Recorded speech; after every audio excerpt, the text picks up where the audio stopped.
Cream কম থাকলেও কিন্তু সুন্দরভাবে কেক তৈরি করা যায়। আজকে সেই ভিডিও আপনাদের সাথে শেয়ার করছি। আসসালামু আলাইকুম, স্মার্ট হবিস কুকিং চ্যানেলের নতুন একটি পর্বে সবাইকে ওয়েলকাম জানাচ্ছি। ছোট্ট একটি কেক আমি তৈরি করেছিলাম আমার নিজের জন্য। হঠাৎ করে একটি ইনভাইট পেয়েছি আর ভেবেছি সেই ইনভাইটে আমি এই কেকটি কমপ্লিট করে নিয়ে যাব। দেখতেই পাচ্ছেন আমি অল্প কিছু ক্রিম দিয়ে কেকটিকে একটু মুড়িয়ে নিয়েছি আর কিছু স্প্রিঙ্কেল দিয়ে আজকে এই কেকটিকে সুন্দরভাবে সাজিয়ে নেব। আমার কাছে কিছু স্প্রিঙ্কেলস আছে আর হোয়াইট চকলেট চিপস আছে, তো আমি এগুলো দিয়ে এই কেকটিকে সুন্দরভাবে সাজিয়ে নেব। প্রথমে হোয়াইট চকলেট চিপস দিয়ে কেকের মাঝখানে একটি অক্ষর লিখে নিলাম। আমি যার জন্য কেকটি নিয়ে যাচ্ছি তার নামের প্রথম অক্ষর এম। দেখতে পাচ্ছেন সুন্দরভাবে আমি এম লিখে নিয়েছি। এবার স্প্রিঙ্কেলসগুলো দিয়ে পুরো কেকটা সাজিয়ে নিব। প্রথমে কেকের চারপাশে একটু স্প্রিঙ্কেলস দিব। তো হাত দিয়ে স্প্রিঙ্কেলসগুলো ছুঁড়ে মারলে কিন্তু অনেক স্প্রিঙ্কেলস নষ্ট হয়ে যায়। তো আমি একটি বক্স নিয়েছি আর দেখতে পাচ্ছেন একটু উঁচু করে এক সাইড ধরেছি আর একটি চামচের সাহায্যে সুন্দরভাবে যে জায়গায় ক্রিম দিতে পারিনি, গ্যাপ রয়েছে, সেই জায়গায় স্প্রিঙ্কেলস দিয়ে ভরে দিচ্ছি। এরকম আরও অনেক কাজের টিপস পেতে আমার চ্যানেলটি সাবস্ক্রাইব করে পাশে থাকুন। অনেক টিপস আর ভিডিও রয়েছে, কিছু না কিছু নিশ্চয় আপনাদের ভালোই লাগবে। আর যারা শুরু থেকে সাথে আছেন তাদেরকে অনেক ধন্যবাদ। যারা ফেসবুক থেকে আমার ভিডিওগুলো দেখছেন পেজটিকে ফলো দিয়ে পাশে থাকবেন আশা করছি।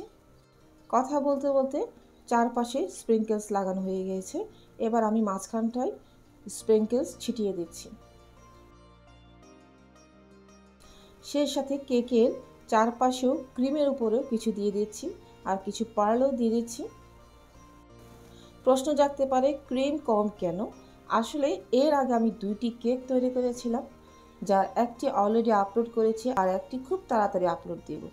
আর বেঁচে যাওয়া ক্রিমগুলো দিয়ে আমি ছোট্ট একটি কেক তৈরি করেছি, এই জন্য ক্রিম একটু কম পড়েছে। দেখুন, কথা বলতে বলতে আমি পুরো কেকটাও সাজিয়ে নিয়েছি। এবার বলুন দেখতে কেমন লাগছে? কত টেম্পটিং লাগছে, তাই না? এবার চারপাশে নিচের অংশ দিয়ে আমি কিছু হোয়াইট চকলেট চিপস দিয়ে সাজিয়ে দিচ্ছি। এতে করে কেকটি আরও সুন্দরভাবে ফুটে উঠবে। আরেকটি কথা, আমার এই কেকটিকে পার্সেল করে নিয়ে যাওয়ার জন্য কোনো বক্স নেই, সেই সাথে কেক মোল্ড নেই। তো আমি একটি বুদ্ধি খাটিয়েছি, চলুন সেটাও আপনাদের সাথে শেয়ার করেছি।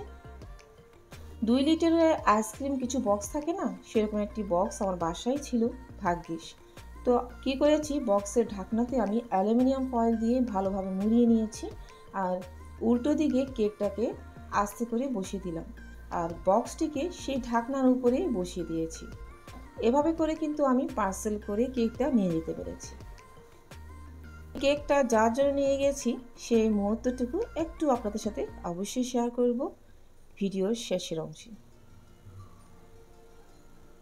ব্যাস, এইভাবে আমার অল্প ক্রিম দিয়ে একটি কেক ডেকোরেশন হয়ে গেল। আশা করছি আমার আজকের ভিডিও আপনাদের ভালো লেগেছে আর টিপসগুলো কাজে লাগবে ইনশাল্লাহ। তাহলে আজকে বিদায় নিচ্ছি, ইনশাল্লাহ নতুন কিছু নিয়ে খুব তাড়াতাড়ি আবারও দেখা হবে। ভালো থাকবেন সবাই, আল্লাহ হাফেজ।